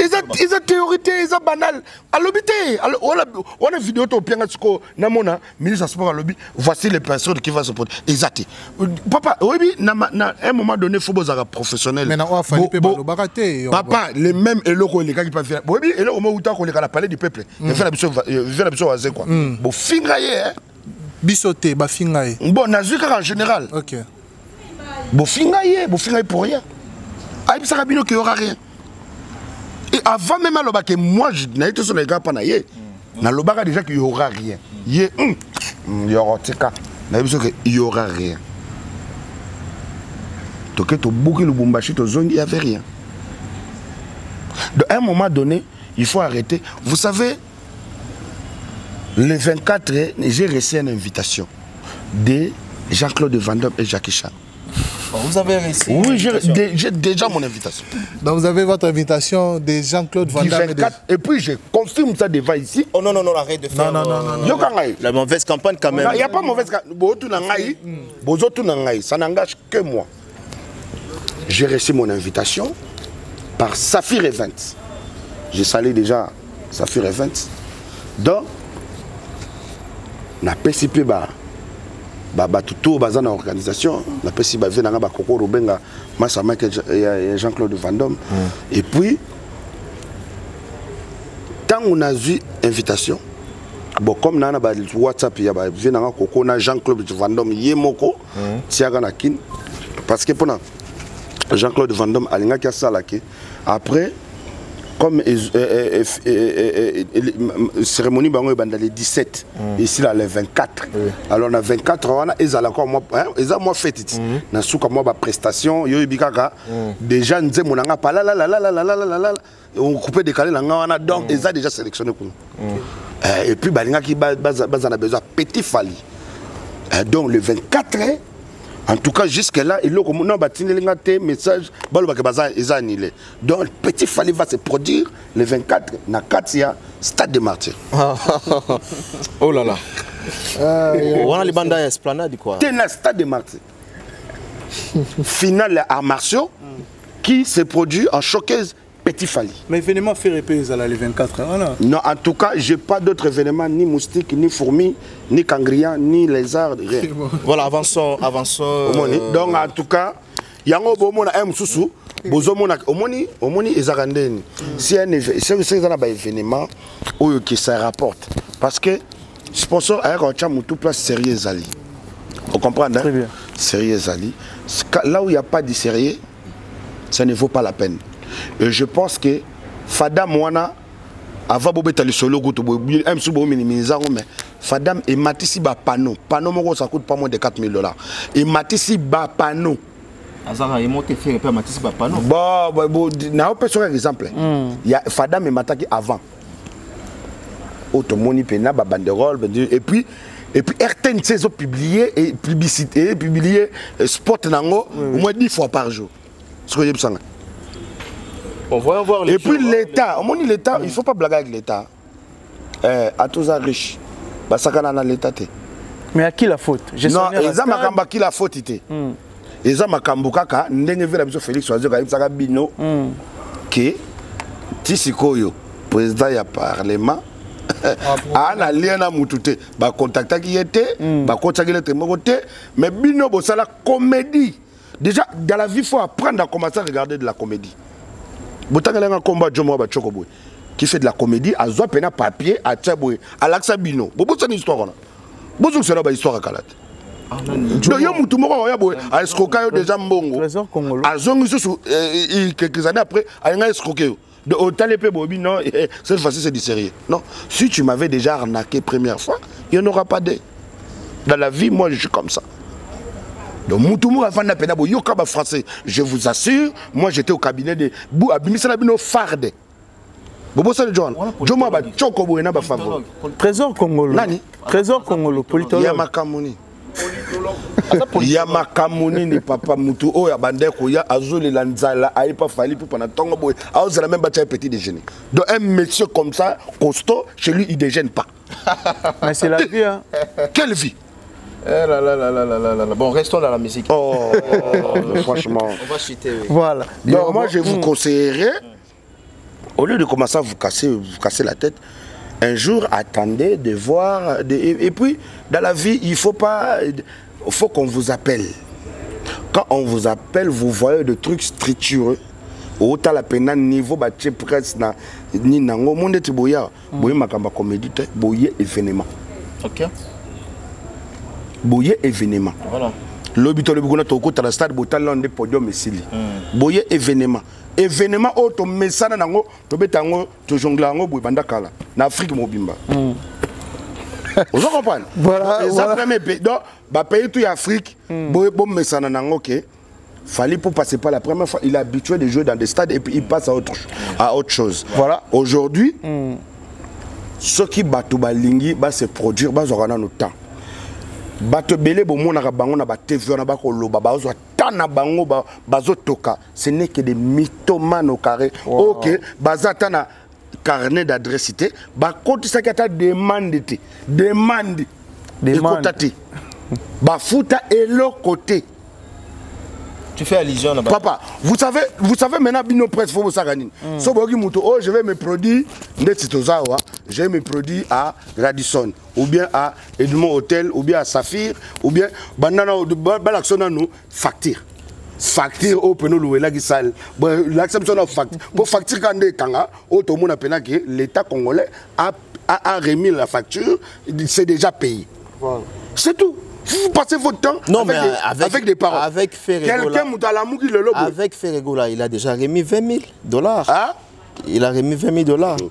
Papa, le gouvernement congolais, un gouvernement crédible, respectueux, a pris des engagements avec des pays étrangers. La date est... Papa, vous me parlez de quoi? Je pense que... Non, au moins, on parie, si tu as des moyens, faisons le pari devant les gens. Quel conseil est faisons la pari awa. Il y a 1000 euros. Pas de problème. Il est à la bisso. Le 24 Fadam, il n'y a pas de problème. Jean-Claude Van Damme, Jackie Chan, on appelle vidéo. Il n'y a pas de problème. Donc, ils appellent ma campagne. Bon, on se parie avec. Donc, 1000 euros. 1000 euros. Ce qu'on dit concert, il y a petit falité. Le 24. Le 24 juin. En tout cas, on a notre TV à témoin. TV Bombara. Pour autant que la on a TV. Ah, l'émission. D'accord. Oui. Donc, le 24, on a une invitation, il y a Petit Fali. Petit Fali, tu as dit que à cause de se produire dans le stade, on va aventure.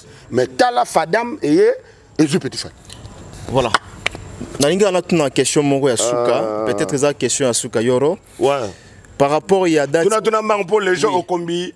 Oui. Par rapport il y a date au Yoro le 24 juin. Il faut déranger l'autre. Non, il faut déranger. Le 24 juin, je manque à faire. En tout cas, dans Zala. Roga à part cause à la Kourou, c'est mon ami. C'est-à-dire entre Ferregola et Rogo Ponanan. Entre Roga, na Tangi Kombo, na Ponaka Roga. Très bien. Merci beaucoup. Voilà. Merci. Il y aura quelques personnes au Batala qui ont pour que tu quelques personnes au Batala qui ont pour que tu en tout cas, PDG William Tokada na PC Bambote Belé. Sinon, son Alexis Bambote Ayo Bando Toka Pamba Pamba. Donc, le dragon de la monnaie, donc les PDG à vie. Nanda kunaye na ba pine na ye. Il y a Rolls donc ils en a pas problème. Donc mon appelle que pine Rolls ce serait bimi ba longola on va changer on va changer mon pépé donc ils ont dendanzela nzela etoka PDG etoka. Donc date lemba. Les seuls moto oyo à longola 15 orchestres et au pena il allait jouer ici à la piscine pour les enfants. Voilà. Il est blackité. Donc PDG Willy Toka que je salue, là où repose le cœur de Claudia Sassou. Mikolonga na lalika wana do koto so bouma. Donc et puis nzembo na sali bango libala. Claudia depuis que tu m'as embrassé na komi fana. L'amour de ma vie tikana bengo mama bana. Sana muke yakato solo la na lingala. Je vais être ton homme. Vous en méritez les balas. Mais au plagiat. Ah? Au plagiat. Yanani. Nyama oh, Amoni. Oh, Gabatana Swana. Oh, comment Luba? Non, déjà un babou. On dirait à Fali. Mais, oyebi, bien ya Fali et Zanine. On a eu le temps de mettre Fali, Naka Bilokaba. Moi je veux beaucoup d'argent, moi je veux Ferrari, moi je veux payer maison, allez moi je veux réaliser. Maman. Mais aujourd'hui, on peut faire Claudia, depuis que tu m'as embrassé, le cœur. Donc on sentit que l'amour de ma vie, tikana bengo mama bana. C'est quoi? On sentit que soukal, waneza rumba R&B. Ouais, ça pena bazanango déjà. Bazanango déjà donc tant la kutana gina maman honorable Claudia Mama Congo na Kishasa na hommage ya Venabiso Grand Calais. Talakaka Grand Calais Kolorumba mais tant ba ko rendre hommage mutazale kaka wana na ba artiste zai kaka Yorobo Swag que je suis na Will Longomba. Donc talakaka na niveau qui ça ils ba mission belé bongo o koma kaka est-ce que yo l'équipe depuis tant Grand Calais na mais tango ba ko rendre Grand Calais hommage bazala kiti famuni makamonde zalaka bazala bandako na bango me baboko ya Fali pas zala kiti te patron zaki na tournée. Ah ok. Voilà. Merci beaucoup. Donc Monique yangonde zawa en tout cas na Braza awa na festi papa na nga Ludovic Ngantse balobi ministre absolu budget Ludovic Ngantse pena donc papa moko mayele belé na senga kutu na zo sengaka à tout moment na kolemba te na kosenga parce que comme na mboka na biso ba 300 millions ba 500 millions ba 250 millions ebungaki pamba alors na ngaki pena cette fois-ci en tout cas papa Ochombe a permettre biso Fachi Beto senga la biso Ludovic Ngantse a repris sa cour pour après 2023 la jeunesse aura récupérer maboko oya ko simba pena gouvernement ba jeune ou jeunes doivent voter janawa na fin de l'année au kendo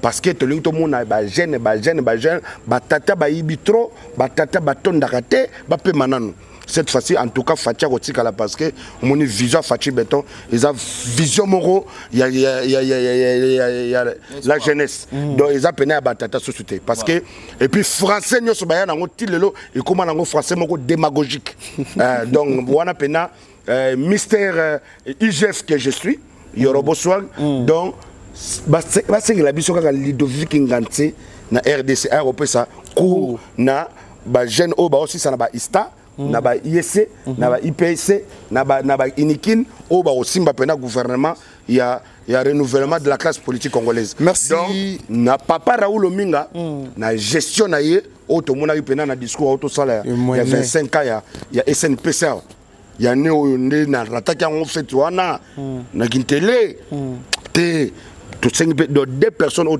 Congo RDC se sont réclamées. Bah, on peut ça stage dans RDC Bangwana. Voilà. Par Raoul Minga, les grands monnaies, RO, les PDG de SNPC, et puis na Ludovic Ngantse. Donc pour le moment, à trois deux personnes, on a au bazar pénal le plus crédible. Merci voilà, beaucoup Yoro. À part ça, binomo boyebi kenga na mwana batu, na mboka oyo, nazana ba Soumange Noni Consola, Coucou de Braza, Soumange Noni Consola, Coucou de Braza, là où repose le cœur de l'Icres.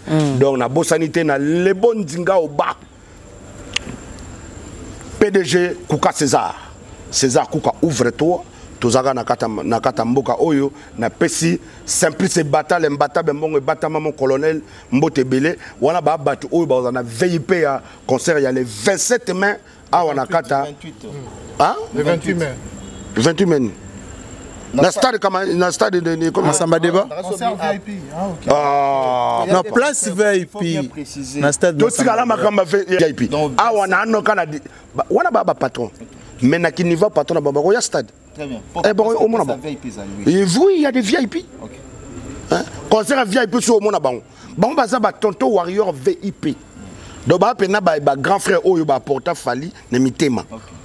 Vous comprenez? Et puis ne bah mona qui est trop tebo. Zolo au monde. Biso pas na biso za suma quel était. Sur yé penza au sentir que non, mouton na ande yé oui. Et puis tant le banoka bonjour. 3TXL. Merci beaucoup Yoro. Na pesi bato na ngana tombote. Viens na ngai. Konzo Bilay, Konzo le bijoutier, Ambende, Nasalipe Arnaud Wamba Sassou. Sans oublier mon ami personnel, les gens au Kombile Kassi.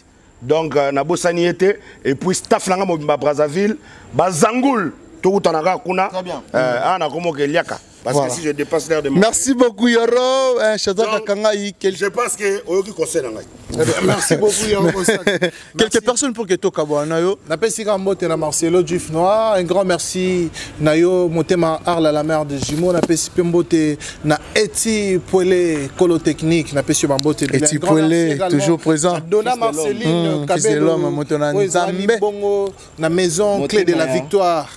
Ils ont na Bibi Play et puis ils ont na Somi dans ma tête, ils ont na Banda na bloc et puis na galerie Economa na marché central na avenue du commerce na Katsa plateau local 16 galerie Economa et puis un grand merci na maman na biso merci ko la première dame de Lausanne vient na biso Gobelisha maman na Andy Adju et Andy Luawa un enfant pas comme les autres na Pessi Pembote également na Alex Akanga et puis Tania Dequiz, la lionne, la femme. Alex Mboma depuis Kinshasa. Et Alex Mboma, ingénieur. Les Mysticans. Les Mysticans au Boss Live. Je suis Junior Pierroba, Espace Caribou, Lounge, restaurant, na PCP Bamote. Voilà, merci beaucoup. Aya Laurent Lorenzo, on a dribblé na Irlande, na Motema El Chanto. Non, déjà c'est bon. Voilà, merci beaucoup aussi à mon ami Megra Mangwana et puis aussi à Eti Poilé, à Rolanda Bisso Sikoyo. Merci aussi, fils de l'homme, Motena Nzambe. Un grand merci aussi à Dada Olongo na Suisse pour un moment social. Merci Nabato Touba Rolanda Bisso, merci Nabato Touba Lingara Bisso. Je pense que tout le monde a ni bongo au prochain numéro. Bye bye. Le chat au réveil.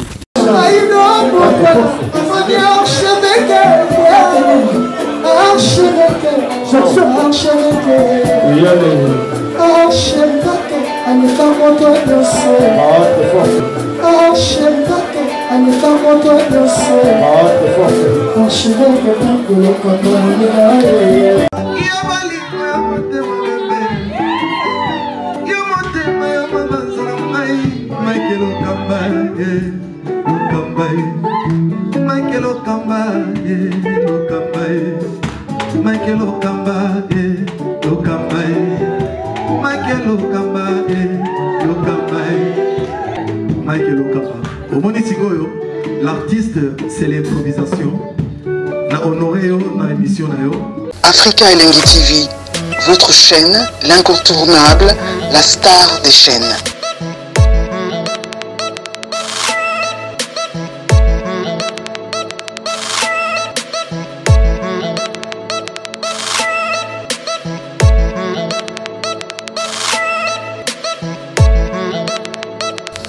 Africa Elengi TV, la magie de l'info.